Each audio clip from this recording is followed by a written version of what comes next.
नमस्कार दोस्तों, स्वागत है आपका आज के मुख्य समाचार में, जिसमें सबसे पहली और बड़ी खबर में आपको बताएंगे कि राहुल गांधी का केंद्र पर हमला। कहा जम्मू कश्मीर में एनडीए सरकार की नीतियां नाकाम, घाटी में जल्द बहाल हो शांति। खबर में आगे जिक्र होगा कि चक्रवात दाना को खड़गे और राहुल गांधी ने बताया गंभीर प्राकृतिक आपदा, केंद्र सरकार से लगाई मदद की गुहार। आगे जिक्र होगा कि अलग अंदाज में विधानसभा पहुंची विनय फोगाट, शपथ लेते ही लगाया ऐसा नारा कि देखते रह गए सारे विधायक। आगे जिक्र होगा कि महाराष्ट्र चुनाव से पहले भाजपा के उम्मीदवारों ने दिया झटका, बीजेपी छोड़ एनसीपी में हुए शामिल। और आगे जिक्र होगा कि झारखंड में होगी इंडिया गठबंधन की जीत, लालू यादव का बड़ा बयान, बीजेपी को बताया पाखंडी। दोस्तों, हर एक खबर की गहराई में आपको ले जाएंगे, लेकिन उससे पहले आपसे निवेदन की कृपया करके वीडियो को कीजिए लाइक और चैनल को सब्सक्राइब करके बेल आइकन दबाकर कमेंट में लिखिए जय हिंद। रुक करते हैं सबसे पहली और बड़ी खबर की तरफ। राहुल गांधी का केंद्र पर हमला। कहा जम्मू कश्मीर में एनडीए सरकार की नीतियां नाकाम, घाटी में जल्द बहाल हो शांति। जी हाँ दोस्तों, लोकसभा में नेता प्रतिपक्ष राहुल गांधी ने शुक्रवार को जम्मू कश्मीर में बढ़ते आतंकी हमलों पर केंद्र सरकार की नीतियों की कड़ी आलोचना की।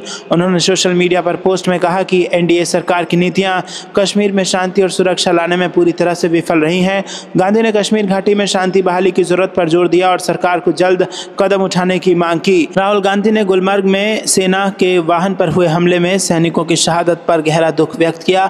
उन्होंने लिखा कि यह घटना बेहद दुखद है और उन्होंने शहीद जवानों के प्रति अपनी श्रद्धांजलि अर्पित की। साथ ही उन्होंने अपनी पोस्ट में उन दो रिपोर्टर्स के प्रति भी संवेदना व्यक्त की जो इस हमले में मारे गए। इस हमले ने घाटी में सुरक्षा व्यवस्था पर सवाल खड़े कर दिए हैं। राहुल गांधी ने अपनी पोस्ट में कहा कि केंद्र सरकार की नीतियां सुरक्षा सुनिश्चित करने में असफल रही हैं। उन्होंने आरोप लगाया कि कश्मीर घाटी में अब भी आतंकवाद का साया बना हुआ है और सैनिकों और नागरिकों पर लगातार हमले हो रहे हैं। राहुल गांधी ने केंद्र पर सवाल उठाते हुए कहा कि सरकार को घाटी में सुरक्षा सुनिश्चित करने के लिए तत्काल कदम उठाने चाहिए। रुक करते हैं अगली ब्रेकिंग न्यूज की तरफ। चक्रवात दाना को खड़गे और राहुल गांधी ने बताया गंभीर प्राकृतिक आपदा, केंद्र सरकार से लगाई मदद की गुहार। जी हां दोस्तों, कांग्रेस के राष्ट्रीय अध्यक्ष मल्लिकार्जुन खड़गे और सांसद राहुल गांधी ने उड़ीसा से उठे चक्रवात दाना को संकट की घड़ी बताया है। इसके साथ ही केंद्र सरकार से हर संभव मदद पहुंचाने का आग्रह किया है। एक्स पोस्ट पर मल्लिकार्जुन खड़गे ने लिखा कि उड़ीसा में चक्रवात दाना के आने पर पश्चिम बंगाल तथा अन्य पूर्वी तटीय क्षेत्रों में इसके प्रभाव के कारण अत्यधिक तैयारी और त्वरित कार्रवाई की आवश्यकता है। केंद्र सरकार को प्रभावित राज्यों को व्यापक सहायता प्रदान करनी चाहिए तथा जन सुरक्षा सुनिश्चित करने के लिए सभी आवश्यक निवारक और आपातकालीन उपाय करने चाहिए। मैं सभी कांग्रेस कार्यकर्ताओं से अपील करता हूं कि वो जरूरतमंद लोगों की सहायता करें। लोकसभा में नेता प्रतिपक्ष राहुल गांधी ने सोशल मीडिया साइट फेसबुक पर कही कि लंबे पोस्ट में दाना को लेकर फिक्र, केंद्र से अपेक्षा और कांग्रेस कार्यकर्ताओं से मदद की अपील की थी। उन्होंने लिखा कि चक्रवात दाना का उड़ीसा के तटों पर आगमन, पश्चिम बंगाल और अन्य पूर्वी तट के प्रदेशों में इसका असर और मौसम विभाग की चेतावनी एक गंभीर प्राकृतिक आपदा का अंदेशा है। रुक करते हैं अगली खबर की तरफ। अलग अंदाज में विधानसभा पहुंची विनय फोगाट, शपथ लेते ही लगाया ऐसा नारा कि देखते रह गए सारे विधायक। जी हां दोस्तों, हरियाणा में बीजेपी की नई सरकार बनने के बाद विधानसभा का पहला सत्र जारी है। इसके बाद राज्यपाल बंडारू दत्तात्रेय ने सबसे सीनियर विधायक रघुवीर कादियान को प्रोटेम स्पीकर की शपथ दिलाई। कादियान ने सभी विधायकों को शपथ दिलाई। इस दौरान नवनिर्वाचित विधायकों ने पद और गोपनीयता की शपथ ली। वहीं पहली बार 40 विधायक इस बार विधानसभा पहुंचे हैं। इन्हीं में से एक विनय फोगाट हैं। सदन में शपथ लेने के लिए पहुंची चर्चित महिला कुश्ती खिलाड़ी विनय फोगाट थोड़ा हटकर नजर आई। ऐसा लगा मानो वो विधानसभा नहीं, कोई ओलंपिक या कुश्ती मुकाबले में हिस्सा लेने पहुंची हो। दरअसल विनय फोगाट स्पोर्ट्स जर्सी में विधानसभा पहुंची और फिर उन्होंने शपथ ली। विनय फोगाट ने शपथ लेने के बाद जय जवान, जय किसान, जय खिलाड़ी, जय नौजवान और जय हरियाणा का नारा लगाया। इससे पहले विनेश ने सदन के बाहर मीडिया से कहा कि लोगों ने जिम्मेदारी दी है, मैं विधानसभा में शपथ लेने के बाद सही मायने में विधायक बनूंगी। लोगों ने मुझे जिम्मेदारी दी है। मैंने कहा था कि सदन में एक कदम रखते ही मेरी लड़ाई शुरू हो जाएगी। लोगों ने लड़ाई लड़ी है, अब मेरा कर्तव्य है कि मैं विधानसभा में 5 साल तक उनके लिए लड़ूं। लोगों ने मुझे बहुत बड़ी जिम्मेदारी दी है। चुनाव में भी मैंने कहा था कि जब भी विधानसभा में मेरी एंट्री होगी उस दिन मेरी लड़ाई शुरू हो जाएगी। रुक करते हैं अगली ब्रेकिंग न्यूज़ की तरफ। महाराष्ट्र चुनाव से पहले भाजपा के उम्मीदवारों ने दिया झटका, बीजेपी छोड़ एनसीपी में हुए शामिल। जी हां दोस्तों, महाराष्ट्र विधानसभा चुनाव से पहले भाजपा के 2 उम्मीदवार पार्टी छोड़कर एनसीपी में शामिल हो गए। ये फैसला भाजपा के लिए एक झटका साबित हो सकता है। शुक्रवार को भाजपा नेता निशिकांत भोसले पाटिल और भाजपा के पूर्व सांसद संजय काका पाटिल ने महाराष्ट्र के आगामी चुनावों से पहले भाजपा को छोड़ दी और उप मुख्यमंत्री अजित पवार की मौजूदगी में एनसीपी में शामिल हो गए। बताया जा रहा है कि संजय काका पाटिल और निशिकांत भोसले ने अपने एबी फॉर्म प्राप्त कर लिए हैं और यहां पर महाराष्ट्र चुनाव 2024 में अब वो एनसीपी के आधिकारिक उम्मीदवार हैं। रुख करते हैं अगली ब्रेकिंग न्यूज़ की तरफ, जहां पर आपको बता दें कि झारखंड में होगी इंडिया गठबंधन की जीत। लालू यादव का बड़ा बयान, बीजेपी को बताया पाखंडी। जी हां दोस्तों, बिहार के पूर्व मुख्यमंत्री और राज्य सुप्रीमो लालू प्रसाद यादव ने झारखंड विधानसभा चुनाव को लेकर बड़ा बयान दिया है। उन्होंने कहा कि झारखंड में इंडिया गठबंधन की जीत होगी। लालू यादव ने कहा कि उन्हें उम्मीद है कि उनकी पार्टी चुनाव में जीत हासिल करेगी। यादव ने कहा कि पार्टी चुनाव प्रचार में भी भाग लेगी। बीजेपी सांसदों द्वारा दिए गए भड़काऊ बयानों पर प्रतिक्रिया देते हुए लालू प्रसाद ने सवाल उठाया कि क्या ये लोग वास्तव में हिंदू हैं या सिर्फ पाखंडी हैं। उन्होंने नीतीश कुमार की चुप्पी पर भी सवाल उठाते हुए कहा कि मुख्यमंत्री क्यों चुप हैं जबकि बीजेपी के सांसद भड़काऊ बयान दे रहे हैं। लालू प्रसाद यादव के इस बयान से झारखंड के राजनीतिक माहौल में हलचल मच गई है और उन्होंने अपने समर्थकों को आगामी चुनाव में सक्रिय भूमिका निभाने की अपील की है।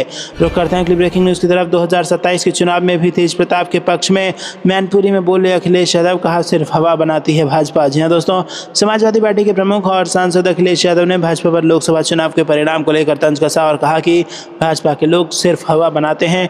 लोकसभा चुनाव में भी हवा बनाई लेकिन वो सफल नहीं हुए। उन्होंने कहा कि करहल की जनता सिर्फ इस चुनाव में नहीं बल्कि 2027 के चुनाव में भी तेज प्रताप जी के पक्ष में ही है। समाजवादी पार्टी के पक्ष में ऐतिहासिक परिणाम आएगा। भाजपा की ऐतिहासिक हार होगी।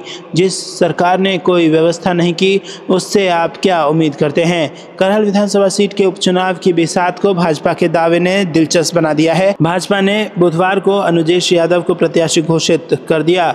अनुजेश यादव सपा सांसद धर्मेंद्र यादव की बहन संध्या यादव के पति हैं। रुख करते हैं अगली ब्रेकिंग न्यूज़ की तरफ। लालू यादव को भारत रत्न देने की मांग, राजधानी में लगे ऐसे पोस्टर, इस दिग्गज नेता ने उठाई ये मांग। जी हां दोस्तों, रतन टाटा के निधन के बाद उनको भारत रत्न देने की मांग उठी थी लेकिन अब आरजेडी प्रमुख लालू यादव को भारत रत्न देने की मांग उठने लगी है। ये मांग और किसी ने नहीं बल्कि उनकी ही पार्टी के नेता ने उठाई है। पटना में पोस्टर लगाकर लालू यादव को भारत रत्न देने की मांग की गई है।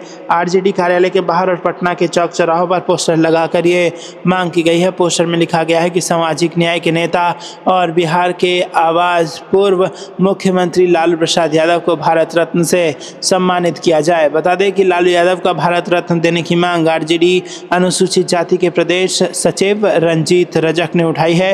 रंजीत रजक ने पटना में पार्टी कार्यालय के बाहर एक पोस्टर लगाया है। उनका कहना है कि लालू प्रसाद दबे कुचले समाज की आवाज़ों को बुलंद करने का नाम है। उन्होंने कहा कि पहले संविधान होने के बाद ही हक की बात नहीं कर पाते थे लेकिन लालू प्रसाद यादव ने वंचित समाज को उठाने का काम किया है। रुख करते हैं अगली ब्रेकिंग न्यूज़ की तरफ। चर्चा के लिए दिल्ली जाकर उठक बैठक करते हैं चुनाव से पहले संजय राउत का शिंदे शिवसेना पर वार। जी हां दोस्तों, आपको बता दें कि महाराष्ट्र में अगले महीने विधानसभा चुनाव होने वाला है और इस चुनाव को लेकर महाविकास अघाड़ी के बीच सीट बंटवारे पर शिवसेना यूबीटी संजय राउत ने प्रतिक्रिया दी है। उन्होंने कहा कि सीट बंटवारे पर चर्चा लगभग समाप्त हो चुकी है।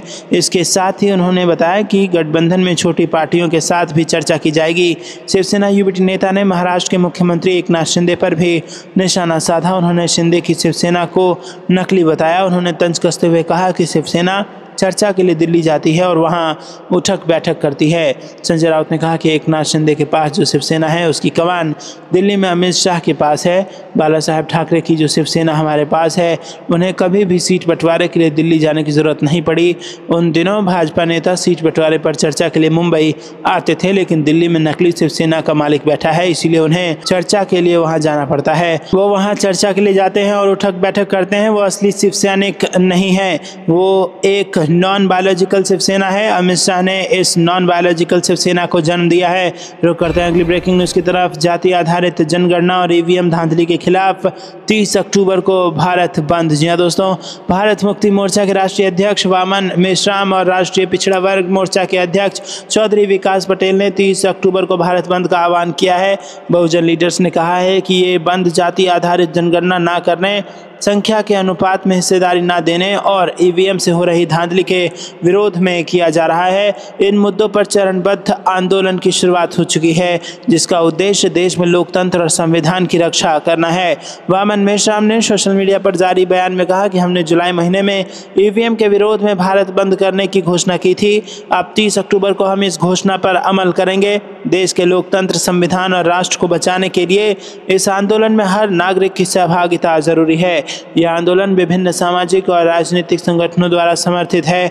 ओबीसी, एससी और एसटी वर्गों की बढ़ती मांगों को देखते हुए यह आंदोलन धीरे धीरे राष्ट्रीय स्तर पर बड़ा रूप लेता जा रहा है। आंदोलन के नेताओं ने कहा कि जब तक उनकी मांगें पूरी नहीं होती, वो अपने संघर्ष को जारी रखेंगे और आने वाले समय में और भी बड़े कदम उठाने की योजना बना रहे हैं।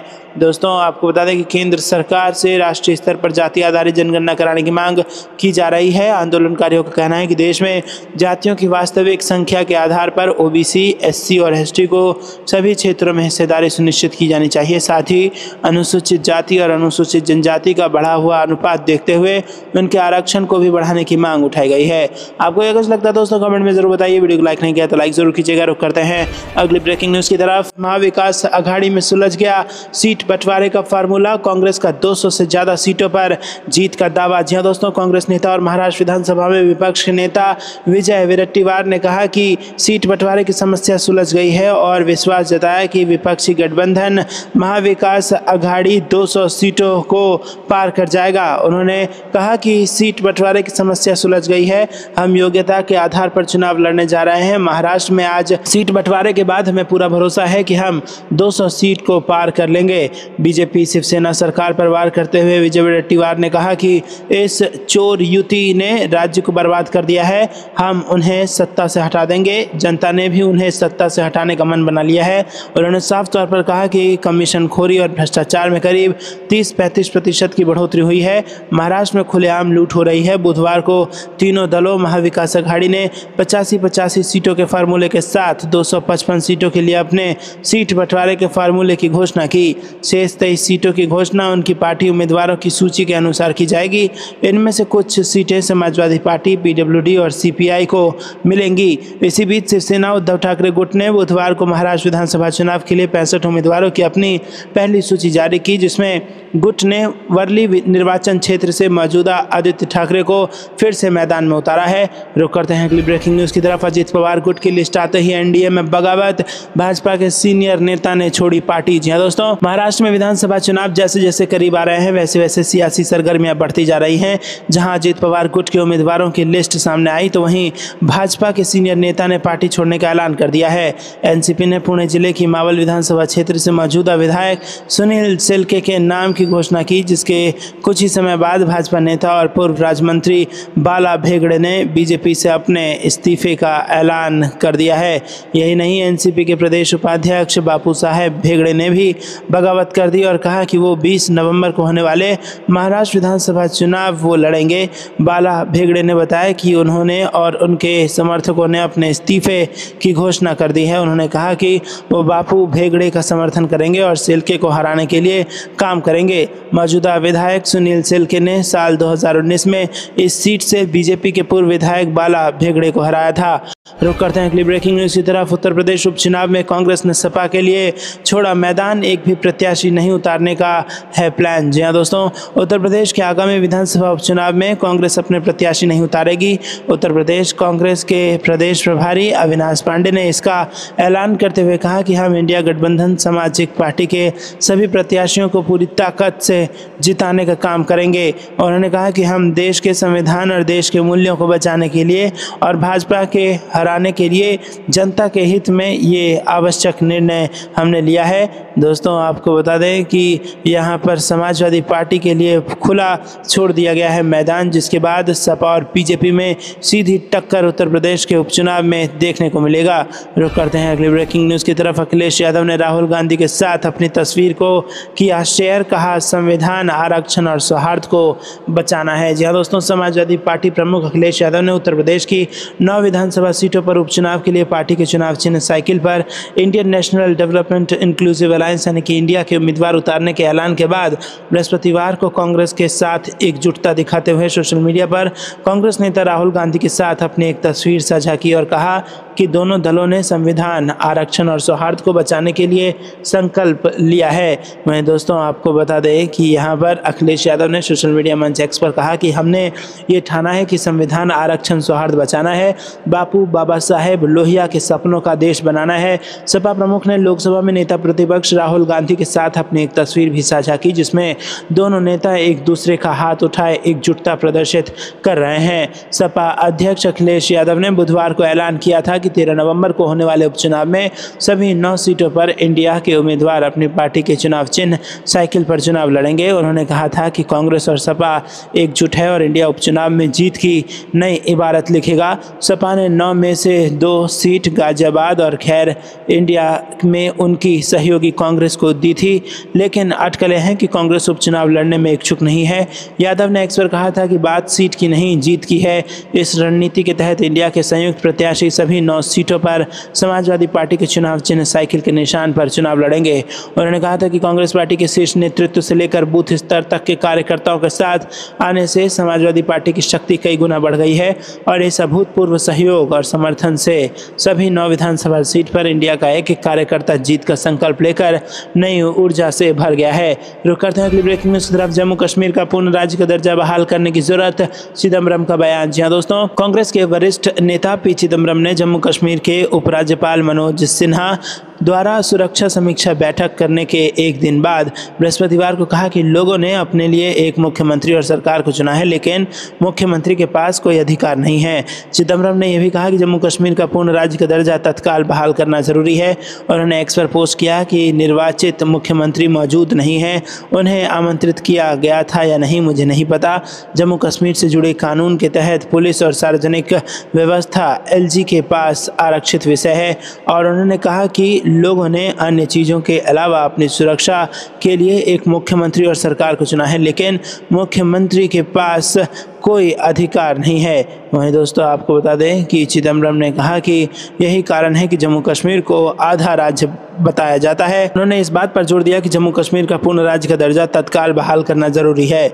उपराज्यपाल सिन्हा ने बुधवार को घाटी में बुनियादी ढांचा परियोजना के सुरक्षा ऑडिट करने और महत्वपूर्ण स्थानों पर 24 घंटे नाके लगाने, रात में गश्ती और निगरानी का निर्देश दिया है। सिन्हा ने यहां राजभवन में एक बैठक में कश्मीरी संभाग के लिए सुरक्षा समीक्षा के दौरान ये निर्देश दिए।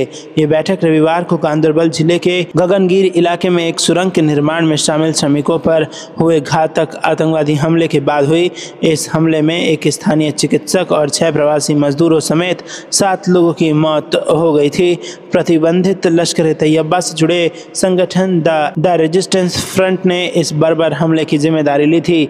रुक करते हैं अगली ब्रेकिंग न्यूज की तरफ। झारखंड में सीएम नीतीश को लेकर बोले तेजस्वी यादव, बीजेपी ने हमारे चाचा को हाईजैक कर लिया। जी हां दोस्तों, झारखंड में आयोजित एक चुनावी रैली में बिहार विधानसभा में नेता प्रतिपक्ष तेजस्वी यादव ने बीजेपी पर जमकर निशाना साधा और उन्होंने कहा कि बीजेपी ने हमारे नीतीश चाचा को हाईजैक कर लिया है। वहीं उन्होंने कहा कि बीजेपी की जहां सरकार नहीं बनती वहां ये लोग साजिश करते हैं, विधायकों को खरीदने की कोशिश करते हैं। तेजस्वी यादव ने कहा कि बिहार में दोनों जगह साजिश चलती रही।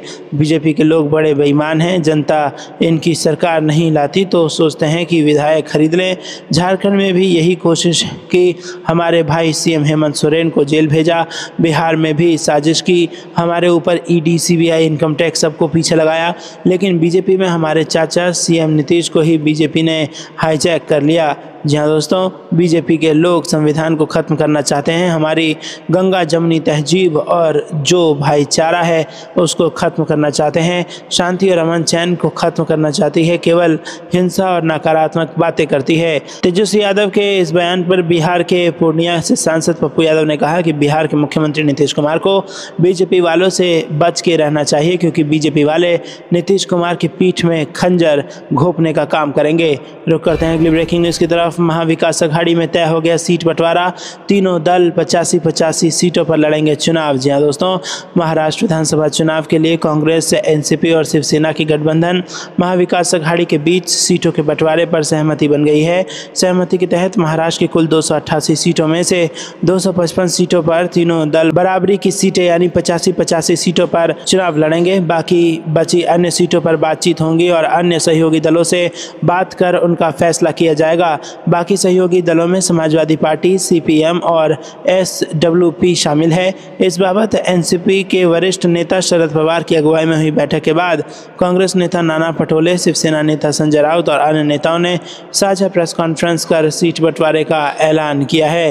हालांकि शिवसेना के नेता संजय राउत ने कहा कि तीनों दलों के बीच 270 सीटों पर सहमति बन गई है और इस तरह इन तीनों दलों के बीच कुल 270 सीटों का बंटवारा होगा और बाकी की 18 सीटें महाविकास अघाड़ी के सहयोगी दल के बीच बांटी जाएगी। महाराष्ट्र प्रदेश कांग्रेस के अध्यक्ष नाना पटोले ने कहा कि समाजवादी पार्टी और लेफ्ट से चर्चा करके बची हुई सीटों का ऐलान होगा और कल यानी गुरुवार को बाकी बची हुई सीटों पर भी तस्वीर साफ हो जाएगी। उन्होंने कहा कि हम गठबंधन में चुनाव लड़ने जा रहे हैं और हमारी बहुमत की सरकार आएगी। दोस्तों, आपको कुछ लगता है कमेंट में जरूर बताइए। वीडियो को लाइक नहीं किया तो लाइक जरूर